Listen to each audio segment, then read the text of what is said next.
The city of Chicago never slept. Neon lights glared against the pavement, casting reflections on the rain-soaked streets. It was a city of hustle, secrets, and danger, a place where power came at a price. At the center of this world was Jake Callahan, an ex-Marine turned mechanic trying to live a simple life after years of combat overseas. Jake had seen war, he had faced death, but nothing prepared him for the moment he received the call. "We have your father, Callahan. If you want to see him alive, you'll do exactly what we say." His heart froze. His father, Michael Callahan, a retired cop and the only family Jake had left, was in the hands of someone dangerous.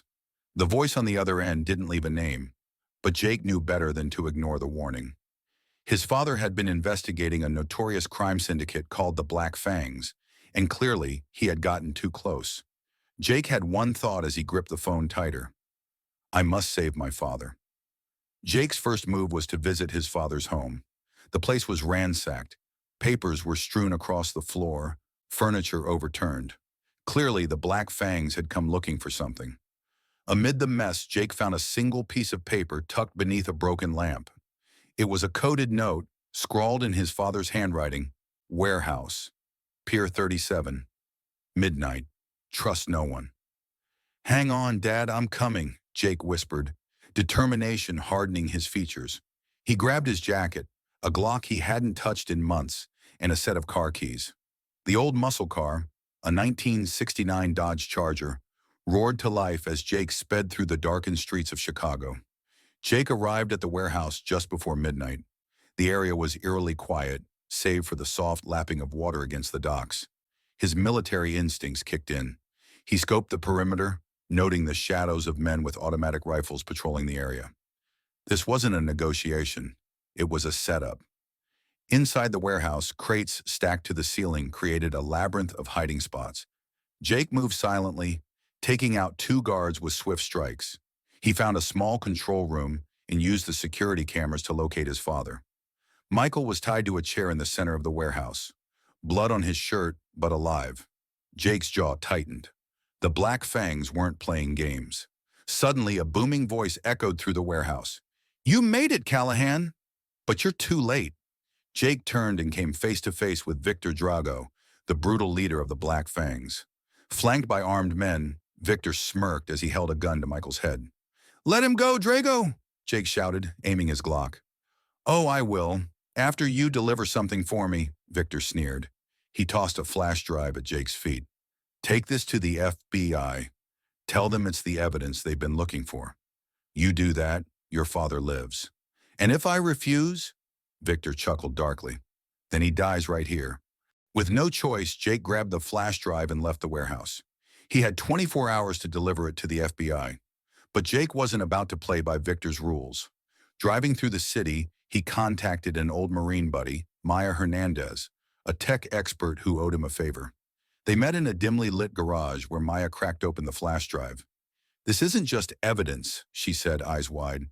"It's a list of every dirty cop and politician Victor's been paying off. If this goes public, Victor's empire crumbles." Jake's mind raced. "We need a plan to save my father and take Victor down."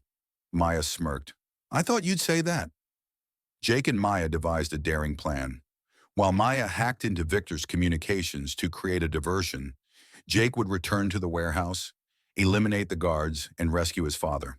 The flash drive would be uploaded to news networks, exposing Victor's operations to the world. At dawn, Jake returned to Pier 37. This time he was ready. Armed with explosives, a tactical rifle, and sheer determination, he stormed the warehouse. Guards fell one by one as Jake moved through the shadows, his Marine training turning the tide. Explosions rocked the building as Maya's diversion set fire to Victor's supply caches.